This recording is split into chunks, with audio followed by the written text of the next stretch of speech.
नाज़रीन वाक़ई कराची में ठीलंदाज से administrator Murtaza Wahab press conference कर रही है। घर का जो हाल है उसमें कुछ माफियाज वहां पर सरगर्म हैं और मैंने पहले भी बताया था कि जहां जहां माफिया सरगर्म होती हैं और हुकाम जब कोई कार्रवाई करते हैं तो फिर वो माफियाज हुकाम की बात नहीं सुनती, वो अपने जो उनके मकासद हैं उनको फॉलो करने में आगे बढ़ते हैं। जो डायरेक्टर साहब कराची जू पर पोस्ट है, उस ओहदे पर बराजमान है, उनको मैंने पोस्ट नहीं किया। ये मैंने विरसे में हासिल किया। इनकी नाअहली के हवाले से मिनिस्टर लोकल गवर्नमेंट एक बार कार्रवाई कर चुके हैं जब उनको सस्पेंड किया। जब मैं अगस्त के महीने में एडमिनिस्ट्रेटर बना और मैंने चिड़ियाघर का खुद विजिट किया और मुझे कुछ शिकायत मौसूल हुई, तो उन शिकायत के ऊपर मैंने एक डिस्क्रीट इंक्वायरी कराई और जब इंक्वायरी के खदोखाल मेरे साथ शेयर किए गए तो मैंने मुनासिब ये समझा कि जरूरत इस बात की कि फौरी तौर पर इस अफसर को यहां से हटा दिया जाए।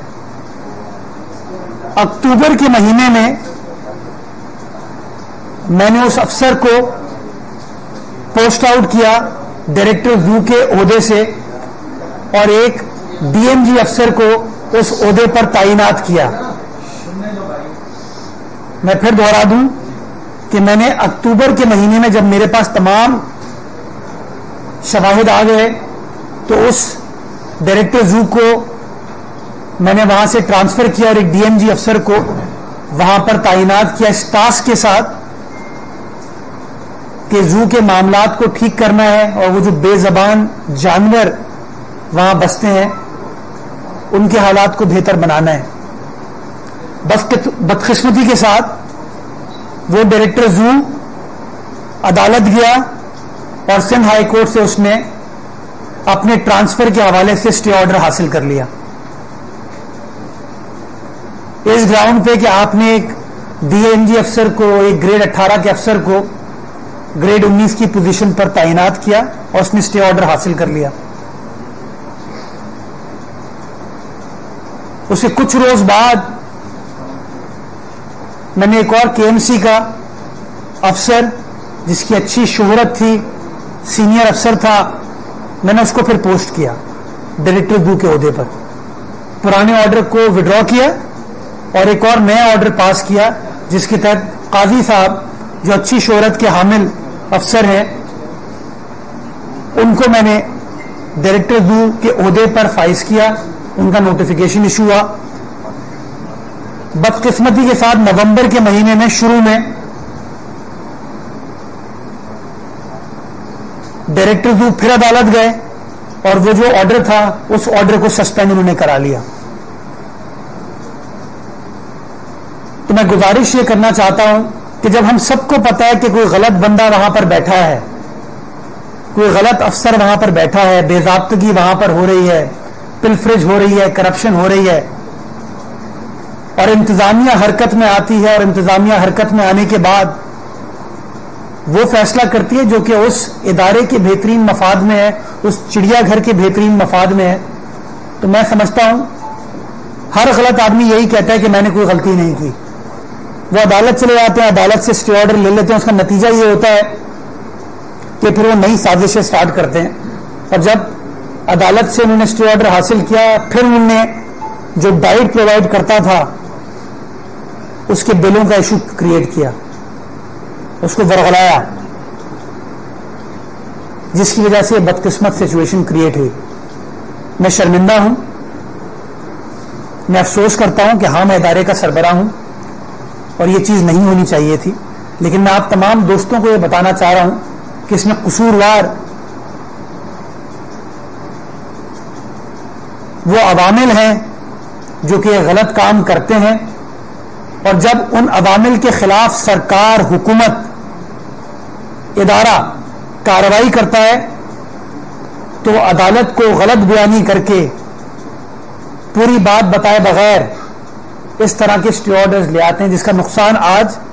हम सबको हो रहा है। मैं गुजारिश करना चाहूंगा अदालतों से भी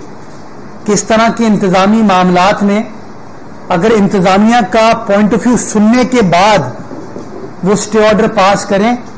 तो ज्यादा बेहतर होगा। हम अदालतों का एहतराम करते हैं, लेकिन अगर वो केएमसी का मौक़िफ़ सुनने के बाद इस तरह का ऑर्डर पास करते तो शायद कोई भी अदालत उस ऑर्डर को सस्पेंड नहीं करती, क्योंकि जो साहब वहां पर बराजमान है वो कोई अच्छी शोहरत के हामिल नहीं है। जो लोग केएमसी की रिपोर्टिंग करते हैं उनको पता है, और उन लोगों को यह भी पता है कि जब से मैं उस आदमी के खिलाफ कार्रवाई कर रहा हूं तो मेरे खिलाफ क्या क्या चीजें करने की कोशिश की जा रही हैं। बाहर कैफ मैंने आज फिर उस इनकॉम्पिटेंट नाअहल अफसर को सस्पेंड किया है, ऑर्डर इशू कर दिया गया है, एक इंक्वायरी तश्कील दी गई है और इंशाअल्लाह वो जो इंक्वायरी रिपोर्ट है वो सामने आ जाए। उसके बाद कानून के मुताबिक जो भी कार्रवाई बनती है, जिसकी वजह से ये नुकसान कराची शहर का हुआ है, कराची के चिड़ियाघर का हुआ है, जानवरों से प्यार मोहब्बत करने वाले बच्चे, वो अशखास जो कि एनिमल लवर्स हैं, उनका नुकसान हुआ है, उनकी दिल आजारी हुई है, उसके ऊपर कार्रवाई इंशाअल्लाह की जाएगी। रेस्ट अश्योर्ड, ये मेरी कमिटमेंट है आपसे। दूसरी बात जो मैं आपसे करना चाहता हूं वो है सिंध हुकूमत की इंतजामी मामलात के हवाले से। आप सब जानते हैं कि पाकिस्तान भर में एक ऑल पाकिस्तान सर्विस है जिसको सर्विस ऑफ द फेडरेशन कहा जाता है। ये वफाक के अफसरान हैं जो कि वफाकी हुकूमत में भी काम करते हैं और चारों सूबों के अंदर भी ये काम करते हैं। हर सूबे के अंदर ये अफसरान काम कर रहे हैं, ये ताइनात हैं। And with the passage of time ये सूबे की जो सूरत हाल होती है उससे वेल एक्वेंटेड हो जाते हैं, इनको पता होता है कि क्या सूबे की सिचुएशन है, क्या ग्राउंड रियलिटीज हैं किसी पर्टिकुलर इदारे में, डिपार्टमेंट में, डिस्ट्रिक्ट में, और फिर ये उसके हवाले से एडमिनिस्ट्रेशन के फराइज सर अंजाम देते हैं। इस हवाले से एक फॉर्मूला है वफाक और सूबों का, जो कि 1954 के सिविल सर्वेंट्स के कार्डर रूल्स हैं, उसके अंदर उस फॉर्मूले का जिक्र है। और 1993 में जो वफाक और सूबों का एक मुआहिदा हुआ था उसके अंदर भी उस परसेंटेज का जिक्र है। वो परसेंटेज बेसिकली ये कहती है कि सूबा सिंध के अंदर अगर ग्रेड 21 की इतनी पोजीशंस हैं तो उसमें वफाक के अफसरान इतने होंगे और सूबे के अफसरान इतने होंगे। ग्रेड 20 में इतने होंगे, ग्रेड 19 में इतने होंगे, 18 में इतने होंगे, 17 में इतने होंगे, यानी कि 17 ऑनवर्ड तमाम ग्रेड्स में एक फॉर्मूला है। बदकिस्मती के साथ सूबा सिंध के अंदर वफाक उन वफाकी अफसरान को उस नंबर में पोस्ट नहीं करती, जिसकी वजह से हमारी गवर्नेंस मुतासिर होती है। मैं आपको बताना चाहूंगा और मैं मिसाल दूंगा, ग्रेड 20 में जो कोटा है वफाक का वो 60% है, यानी कि अगर 100 असामियां हों ग्रेड 20 की सूबा सिंध में तो उनमें से 60 असामियां वफाक यानी कि ऑल पाकिस्तान सर्विस के DMG, Pakistan administrative service, OMG जो सर्विस के लोग होते हैं उनकी होंगी, और 40% जो है वो सूबे के होंगे।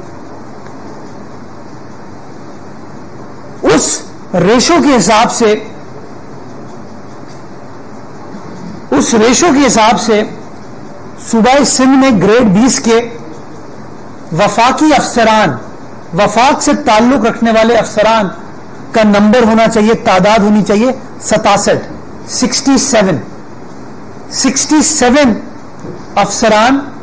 होने चाहिए उस फेडरल सर्विस के सूबा सिंध के अंदर ग्रेड 20 के। और इस वक्त कुल 20 अफसरान हैं जो वफाक ने तैनात किए हुए हैं सूबा सिंध के अंदर, यानी कि 67 होने चाहिए और तैनात किए 47 ऑफिसर्स का शॉर्टफॉल है।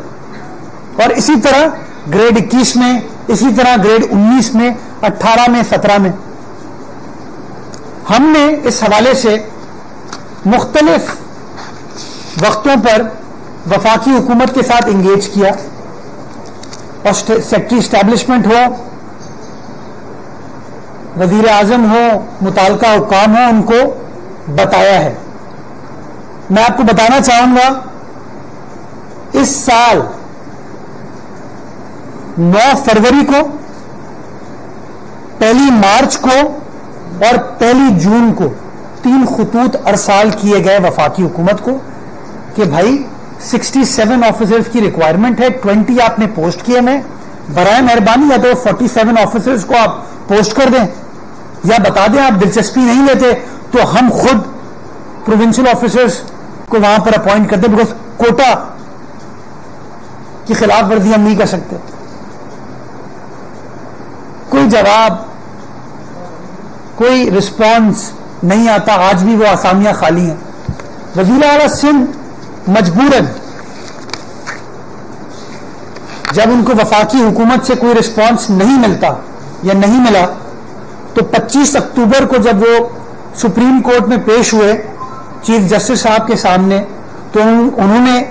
सिंध का मुकदमा चीफ जस्टिस साहब के सामने रखा और ये अदालती फैसला है 25 अक्टूबर का, जो कि इज्जत माब चीफ जस्टिस ऑफ पाकिस्तान जनाब गुलजार अहमद साहब ने जारी किया, जिसके अंदर उन्होंने अटॉर्नी जनरल साहब को ये डायरेक्शन दी कि वजीर आला साहब जो ये बात कर रहे हैं इसका हल निकालें और इंश्योर करें कि suitable officers are posted against the positions expeditiously. ये मैं अल्फाज कोट कर रहा हूं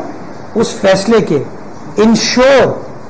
that suitable officers are posted against the said positions expeditiously. इस फैसले के बाद सूबा सिंध के एडवोकेट जनरल साहब ने 2 दिन बाद, 25 का फैसला है, 27 अक्टूबर को, 27 अक्टूबर को अटॉर्नी जनरल साहब को खत अरसाल किया और वो तमाम चीजें जो नंबर्स थे वो उनको बताया कि सर आप इसको, इस मामले को रिजॉल्व कर दें। आज हम 25 नवंबर को पहुंचे हैं। वो जो नंबर्स हैं वो आज तक वफाकी हुकूमत ने इंतहाई कॉम्पिटेंट कानून की पासदारी करने वाली वफाकी हुकूमत ने आज तक उन नंबर्स को पूरा नहीं किया, बल्कि इसके बरक्स वफाकी हुकूमत ने या सेक्रेटरी इस्टेब्लिशमेंट ने सिंध हुकूमत या वजीर आला सिंध की मशावरत के बगैर पुलिस अफसरान और डीएमजी अफसरान का एक तरफा तबादला कर लिया, एक तरफा तौर पर उनको बुला लिया, जो कि 1954 के सिविल सर्वेंट्स कॉम्पोजिशन एंड कार्डर रूल्स 1954 की खुल्लम खुल्ला खिलाफ वर्जी है। खिलाफ वर्जी है किसकी? कानून की। कौन कर रहे? Secretary establishment. वजीर आला सिंध ने 23 नवंबर को एक खत अरसाल किया वजीर आजम पाकिस्तान को और उनको बताया कि सर मैं भी कानून के ताबे हूं, आप भी कानून के ताबे हैं। वो कानून कहता है कि इस तरीके से हमें चलने की जरूरत है। आप यकतरफा तौर पर हमारे अफसरान का तबादला कर देंगे और किसी ऐसे अफसर को इस सूबे में भेजेंगे जिसने कभी इस सूबे में नौकरी ना की हो, जिसको इस सूबे के जो इश्यूज हैं, मसाइल हैं, उसका अंदाजा नहीं है, वो कैसे अवाम की खिदमत कर पाएगा, वो कैसे मामलात को रिजॉल्व कर पाएगा।